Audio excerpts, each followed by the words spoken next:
Cette vidéo est une présentation de La Pioche, boutique de jeux, jeux de société, casse-tête et accessoires. Rendez-vous sur boutiquelapioche.com. Bonjour, bienvenue sur la chaîne de Board Game Québec.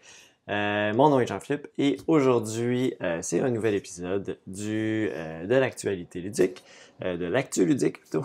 Et dans le fond, il est un petit peu plus rapproché que l'autre, donc je vais essayer d'en faire comme ça, peut-être aux semaines, 2 semaines, des fois coupé avec une partie en solo. Ça va ressembler à ça, je pense, les vidéos probablement une fois par semaine sur la chaîne pour jusqu'à nouvel ordre, avec le temps que j'ai, ça va ressembler à ça. Et donc cette semaine, je voulais refaire un autre actu ludique pour vous parler, parce que j'avais des jeux que j'avais pas eu le temps de parler dans le dernier épisode, et aussi parler aussi de ce qui est arrivé de nouveau à la boutique. Je n'ai pas nécessairement de nouvelles en commençant là, qui m'a popé cette semaine. Donc, je vais commencer tout de suite.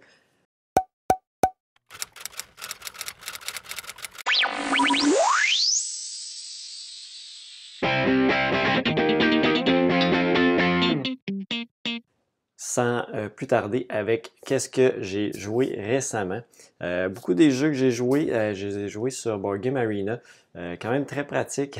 Ça fait longtemps que je n'avais pas retourné sur cette plateforme-là. C'est pas ma plateforme préférée, dans le sens que des fois, je trouve que pour apprendre un jeu, des fois, vu qu'il y a beaucoup de choses qui se font automatiquement, ça me prend un petit peu plus de temps quand même à lire les règles, mais des fois, j'ai joué beaucoup sur mon cellulaire. Puis, on dirait des fois, tu peux pas nécessairement voir les... Quand tu es sur l'ordinateur, tu peux voir ce que les cartes font. Par exemple, tu passes ta souris dessus, ça pop, mais sur cellulaire, j'ai pas comme trouvé de moyen. Des fois, ça marche, des fois, ça marche pas. Fait que des fois, tu es comme, bon, je sais pas trop ce que cette carte-là fait. Fait que je vais jouer quand même ça, mais je suis pas trop sûr. Fait que, bon, ça donne ce que ça donne. Puis en plus, c'est timé contre des autres joueurs. Donc, t'as pas trop le temps de retourner dans les règles quand tu es moins sûr. Fait que, mais ça reste quand même très utile quand on veut découvrir des nouveaux jeux, juste les tester rapidement. Donc ça, c'est vraiment pratique pour ça. Donc j'ai essayé, je pense dans les premiers de tout ça, ça doit être Nicodemus. Nicodemus, petit jeu de cartes. Cartes et espèce de... pas nécessairement une construction d'engin, mais c'est un jeu uniquement à 2 joueurs. Fait que dans la catégorie de ces jeux-là, c'est un jeu dans le fond qu'on va avoir des espèces de machines, de manufactures avec différentes ressources. Et on va tenter dans le fond de compléter ces cartes-là qui vont nous donner des points. Il y a différents objectifs qui vont être en lien aussi avec les différentes machines qu'on a réussi à faire, à réparer plutôt. Il y a différentes ressources qu'on va aller chercher aussi en jouant certaines cartes. Quand on place une carte, ça va nous donner la ressource. Si je me souviens bien, j'ai déjà un petit blanc. Donc un petit duel, il faut se rendre jusqu'à 20 points. Le premier qui se rend, ça déclenche la fin de partie. Donc il y a une petite course à ça, on a les mêmes objectifs. Puis il y a différentes comme machines, différentes couleurs qu'on va accumuler. Il y en a qui sont plus payantes que d'autres. Effectivement, c'est quand on joue, plus la carte est forte qu'on va jouer, parce qu'elle va être disponible aussi à l'adversaire, mais plus elle va nous donner de ressources. Ce qui est intéressant, c'est que ce qu'on va jouer des fois, on va se dire, on voit les ressources que l'adversaire a, donc on va se dire, gars, je vais jouer celle-là, moi j'ai les ressources pour la faire le prochain tour, parce qu'on lui donne accès, puis on sait qu'il ne sera peut-être pas en mesure de la réparer. Donc ça, c'est une bonne option pour nous. Et donc, c'est un peu la tactique que j'ai compris après quelques parties. Donc, j'ai trouvé ça quand même assez intéressant malgré tout. Nicodemus, j'aime ça les jeux à 2 joueurs. Donc, c'est le fun justement de les jouer sur BGA pour ça, parce que c'est pas souvent des jeux que je sors souvent à 2 joueurs. Souvent, on va être 3 quand je vais à mes soirées de jeu. Ça arrive qu'on est 2 aussi, mais des jeux comme ça, je trouve ça toujours intéressant. Donc, Nicodemus.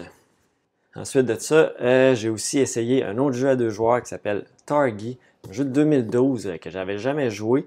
Et je vous cacherai pas que c'est un peu grâce à la boutique que je l'ai découvert. Parce que je le connaissais de nom. Puis je l'ai en vente bien évidemment à la boutique.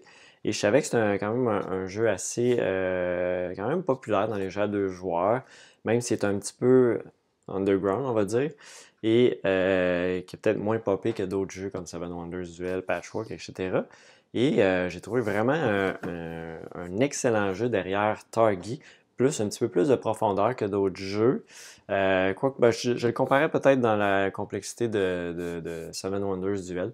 Euh, peut-être même ouais, dans ces eaux-là.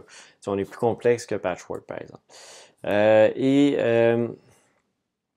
Ça va être assez simple dans ce jeu-là. C'est qu'on va avoir, dans le fond, des membres de notre tribu, des Touaregs, qu'on va placer sur le plateau. Et de la façon qu'on va les placer, ben, ça va être des cartes qu'on va activer pour différentes actions. Et les intersections entre nos choix vont être aussi des cartes qu'on va activer. Le but, ça va être d'accumuler certaines cartes, en fait des cartes avec différents symboles. On fait ça sur notre plateau devant nous. Pas notre plateau, mais devant nous, on va placer des cartes. On essaie d'aligner des symboles pareils ou tous différents.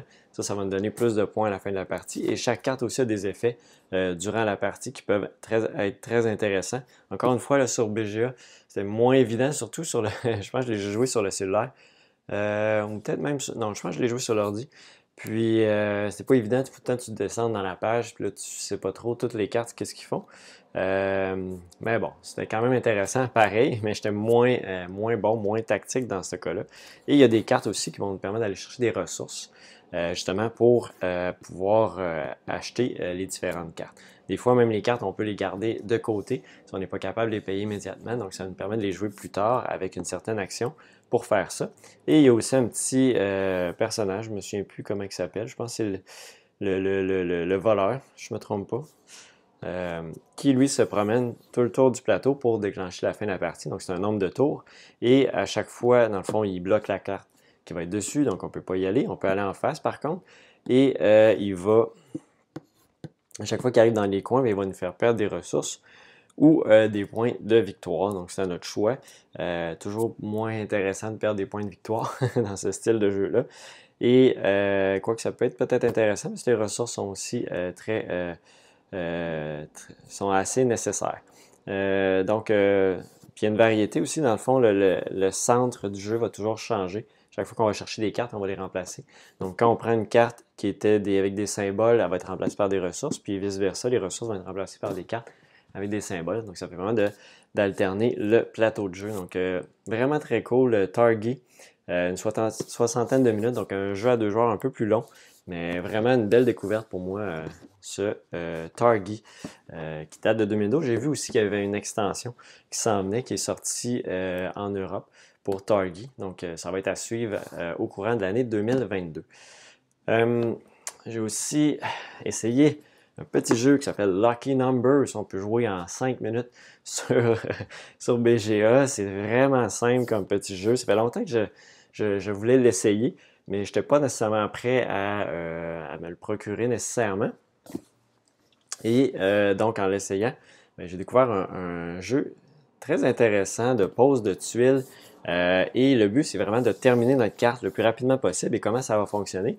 C'est que à notre tour, on peut soit aller piocher un nouveau chiffre ou aller chercher dans les chiffres qui ont été remis dans le milieu, soit par nous, soit par notre adversaire ou les adversaires. Là, ça va jusqu'à 4 joueurs. Et quand on va placer les tuiles, c'est toujours dans le fond en ordre croissant, autant de haut en bas que de gauche à droite.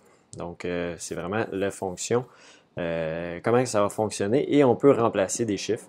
Donc, quand on remplace des chiffres, ben, on va les remettre dans le milieu, mais ça ne fait pas accélérer non plus notre placement, parce que le but, c'est vraiment de terminer en premier pour remporter la partie. Si jamais il n'y a plus de tuiles, ben là, ça termine la partie aussi, mais on va compter le nombre d'espaces vides pour compter le vainqueur. Donc, vraiment simple, Lucky Number. J'ai bien apprécié. Je serais intrigué par le mode solo aussi de ce jeu-là. Ça, sur BGA, c'est ce que j'aimerais ça qu'ils les mettent aussi. Je pense pas que. Faudrait que je vérifie. Je pense pas que quand il y a des modes solo, on peut les jouer. Ce qui est un peu dommage parce qu'ils ne sont pas nécessairement programmés. Ce serait quand même quelque chose de fun, mais je pense que c'est sûr que le but de la plateforme, c'est de faire jouer les gens ensemble. Donc, je peux comprendre qui ne se lance pas là-dedans. J'ai aussi joué à ça. Ça a été vraiment ça, je pense que c'est dans mes plus gros coups de cœur. D'ailleurs, quand je dis le mot coup de cœur, il faut vraiment faut que je tourne aussi mon coup de cœur pour le mois de novembre. Je viens de me rappeler ça. Donc, Nidavellir, ça, j'ai vraiment aimé ça. C'est addictif comme petit jeu. Petit jeu, c'est quand même assez... On dit 45 minutes, peut-être une demi-heure là, sur BGA. C'est toujours un petit peu plus rapide vu qu'on saute toute la mise en place, saute toutes des étapes aussi de remise en place du plateau. Vraiment cool comme petit jeu. J'aime ça, les jeux de collection comme ça, de cartes. Et chaque carte a des effets différents. Donc, les cartes vertes vont, plus on en a, plus ça va donner de points. Même chose pour les mauves, mais leur algorithme d'addition est différent. Les cartes bleues, c'est juste des points directs. Les cartes rouges, ça va être des points plus notre plus grosse pièce à la fin de la partie. Puis les oranges, c'est en fonction du nombre de tags qu'on a, de petites bannières qu'on a, multipliées par le nombre de chiffres, l'addition des chiffres qu'on a sur nos bannières. Et il y a toujours aussi, à chaque fois qu'on va enligner 5 cartes différentes, bien, ça va nous donner un héros. Le héros va avoir différentes fonctions également. Donc ça, c'est vraiment bien. Soit on peut focuser sur les... À date, j'ai pas assez focusé sur les héros dans mes parties, puis j'ai l'impression que ça me nuit. J'ai tout le temps été plus vers une, deux ressources, deux cartes différentes. Puis, ça n'a pas toujours été très gagnant. J'ai pas réussi en fait à gagner encore une partie. Mais bon, ça va venir. Et ce que j'aime beaucoup, c'est le jeu des pièces. Dans le fond, quand on mise, on va avoir une tuile 0 qui nous permet de améliorer nos deux pièces qui sont en bas. En fait, on va prendre la plus grosse des deux qu'on va échanger avec la somme de nos deux tuiles qu'on a choisies. Donc, il y a une façon de builder des meilleures tuiles pour miser de plus en plus fort. Et il y a une petite course à aller chercher la tuile de 25 aussi qui va nous permettre de vraiment avoir priorité partout, tout au long de la partie. C'est quand même important pour la deuxième manche parce que là, on commence à avoir des cartes qu'on veut vraiment plus que d'autres. Vraiment cool. Nidavellir, c'est un petit jeu addictif que j'ai le goût de rejouer et rejouer. C'est sûr, je vais m'en prendre une copie à un moment donné pour l'avoir aussi en version plateau puis jouer avec d'autres gens. Je trouve que c'est un jeu qui va bien sortir aussi là, avec autant des gamers que des moins gamers. Je trouve que le concept est simple. Seven Wonders Architect que j'ai essayé également. Et au début, on m'avait donné des commentaires comme quoi c'était très simple. Peut-être pas nécessairement pour des gamers, mais après ça, j'ai eu d'autres commentaires qui semblaient dire que non, il y a quand même une petite profondeur dans le jeu malgré tout. Oui, c'est vrai qu'il est simple, là, on ne se le cachera pas. Nos choix de cartes sont quand même assez déterminés, pas déterminés, mais on a toujours à gauche ou à droite qu'on peut aller chercher des cartes. Mais en fonction un peu de ce que les autres vont prendre, à gauche et à droite, ben, ça va un peu déterminer aussi nos choix. Puis on peut toujours aller dans le milieu aussi. Puis le concept est simple, hein, ça prend juste des ressources, soit différentes, soit pareilles, pour construire chacune des étapes de notre merveille. Et il y a vraiment une course à construire la merveille qui peut être très payante, mais aussi on peut focuser sur le militaire aussi. Puis à chaque fois qu'il va y avoir des combats, bien là, ça va nous donner des points aussi. Il y a les symboles technologiques aussi qui peuvent nous donner des petits jetons qui peuvent aussi être très payants. Les cartes bleues aussi peuvent nous donner quand même pas mal de points. Donc, on n'est pas nécessairement obligé de focuser à fond sur sur la merveille. La dernière partie que j'ai jouée, moi, j'ai vraiment fait la course à la merveille, mais le deuxième joueur qui était à un point derrière moi, il a fait une étape ou deux de sa merveille. Donc, on n'est pas vraiment obligé de juste construire la merveille. Il y a d'autres tactiques qu'on peut utiliser, mais il faut vraiment, dès le début de la partie, focuser sur quelque chose. Si on s'éparpille un peu trop, essayer de chercher le militaire, essayer de chercher des technologies, construire en même temps, ça risque de ne pas être très gagnant. Donc, petit jeu quasiment de rapidité, une petite course à qui va faire le plus de points. C'est sûr que la merveille, c'est le déclencheur de fin de partie. Donc, c'est sûr que si tout le monde focus sur d'autres choses, ça se peut que la partie s'étire un peu plus. Mais en même temps, on ne peut pas tout focuser sur les mêmes choses parce que les cartes sont toujours à gauche, à droite. Donc, il y a quand même une limite à ce qu'on peut focuser tout en même temps, à moins d'être très chanceux sur la pioche du milieu. Mais en même temps, là, il va sortir d'autres choses aussi. Donc, ouais, ça a été une belle découverte aussi pour Seven Wonders Architect. Probablement, peut-être que ça va être un jeu que je vais ajouter à ma collection éventuellement. Je trouve la simplicité permettrait de le sortir quand même avec pas mal n'importe qui. J'ai aussi joué à Shelfie Stacker. Lui, il m'intriguait quand même beaucoup.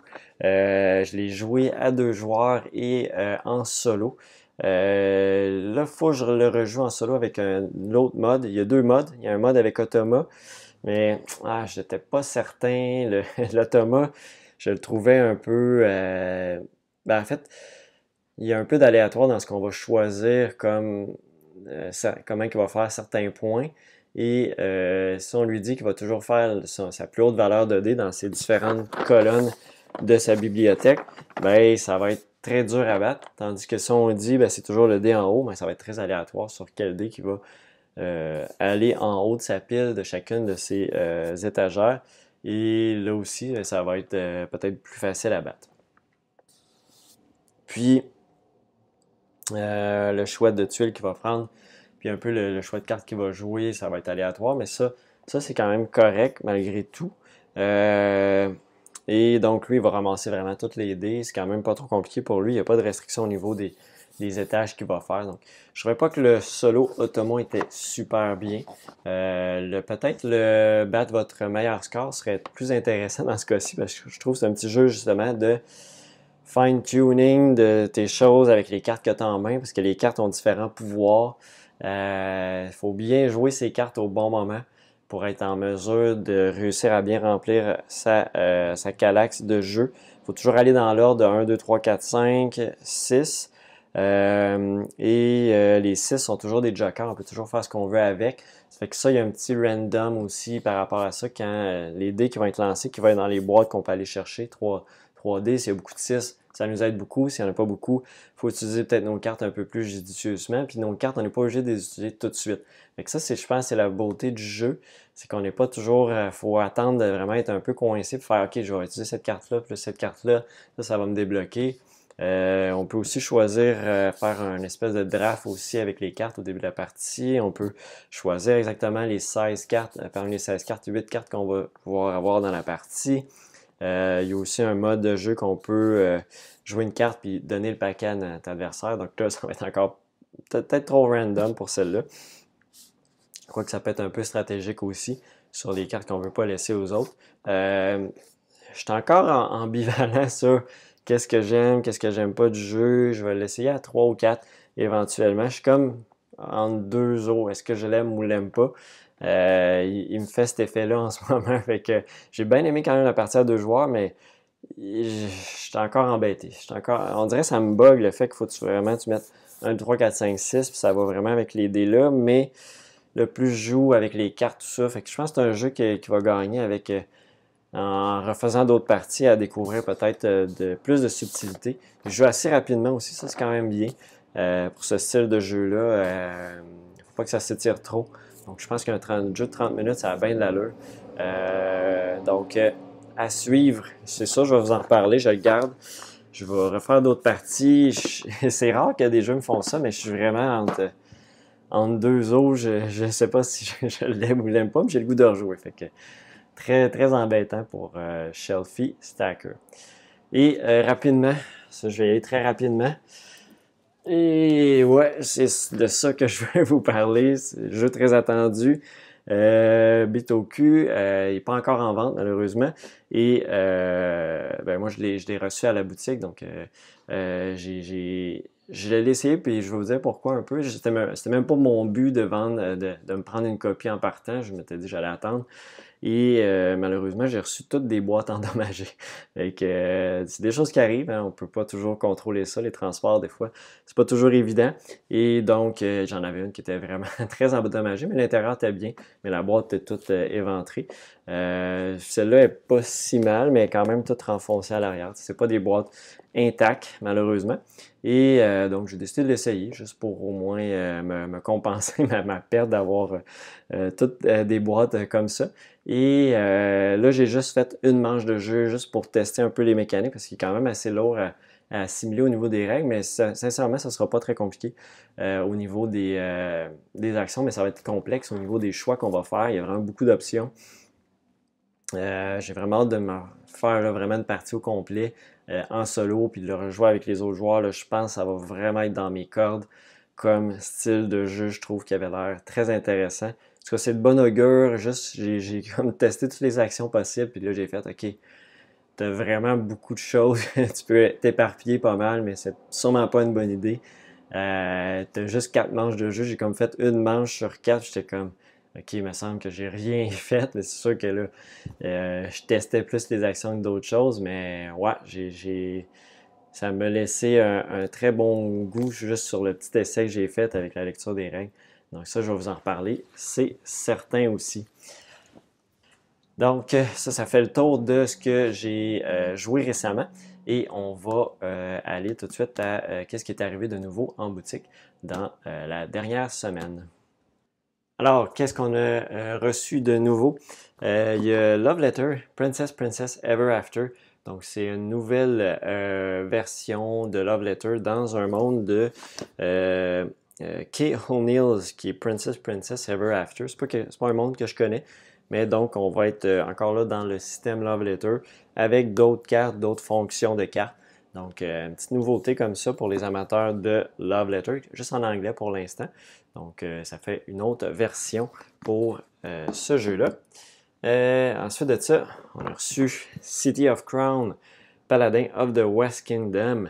Ça, c'est une extension que j'ai hâte d'avoir aussi, peut-être plus en français de mon côté. Pour l'instant, c'est en anglais. Parce que moi, j'ai toutes les versions françaises. Donc, il faut toujours attendre un petit peu plus. Et dans celui, ça va ajouter des nobles, si je comprends bien. Noble Allies, ouais, c'est ça. Et de la négociation, diplomatie. Donc, ça rajoute des espèces de personnages. Et ça semble... Ah, ben oui, c'est ça, on rajoute une portion de plateau qui est Master puis Negotiate. Donc, il y a d'autres options qui vont s'offrir à nous dans cette extension-là de Paladin of the West Kingdom. Ensuite de ça, on a reçu les deck building de Transformer et de Jaijo que je vous présente juste après. Donc, on est dans le deck building tout simplement. On est, là, je ne veux juste pas dire de niaiserie, coopératif. Ah, il y a un mode coop et compétitif pour Transformer Deck Building Game. Donc, compétitif, on va jouer contre les Autobots. Genre, je ne sais même plus. Non, les Autobots, c'est les bons. Je ne sais même plus qu'est-ce qui est quoi. Et donc, on va jouer contre les Decepticons. J'espère que je dis pas de niaiserie. Ça se peut que je sois tout à l'envers. J'ai pas de mémoire. J'écoutais ça quand j'étais jeune, mais j'ai moins suivi quand ils ont fait des nouvelles, les films dans les dernières années. J'ai moins suivi ça un peu. Donc, Transformer Deck Building Game et de Renegade Game Studio et Jaijo. Jaijo Deck Building Game aussi. Ça, je suivais un peu quand j'étais jeune, mais encore là, c'est pas, j'ai pas de souvenirs tant que ça. Je me souviens de Jaijo, le terme, etc. C'est quand même un terme assez connu, mais d'aller plus dans le détail, qu'est-ce qu'il faut faire exactement. Lui, c'est... encore là, c'est juste un mode coop. On peut jouer en solo, bien évidemment. Tandis que Transformer, je pense que oui. Je ne pas dire. Transformer, ouais, 1 à 5. Lui est 1 à 4. 30-70, un petit peu plus rapide pour Jaijo. Deck Building Game, Core Set, donc on s'entend qu'il va avoir des extensions. Je pense Transformer aussi. Prévu avoir des extensions pour ces deux deck building-là. Il y a Luna Capital de Devir qui a fait aussi Bitoku, qui est Luna Capital va être un jeu de construction d'espèce de base spatiale. Il est en beaucoup de langues, mais il n'est pas en français. Il est en anglais, espagnol, portugais. Donc, si vous parlez de ces langues-là, ça va être intéressant aussi. Sinon, il y a l'anglais. Et donc, là, ça fait trop longtemps que j'ai regardé, mais il m'intéressait quand même beaucoup. Puis il était quand même dans les plus attendus de SN aussi. Avec Bitoku, Devir avait quand même bien scoré cette année dans les jeux les plus attendus. Donc, Luna Capital, ça vient tout juste d'arriver aussi à la boutique. Il y a aussi la version française de Canva qui vient tout juste de sortir également. Canva, jeu super intéressant. Vous irez voir si vous voulez avoir un petit peu plus d'informations, mon avis que j'avais fait et la partie en solo de Canva. Donc, jeu très zen et maintenant en français, je vous dirais, ça ne fait pas une grosse différence. Il n'y avait pas vraiment de texte sur les cartes.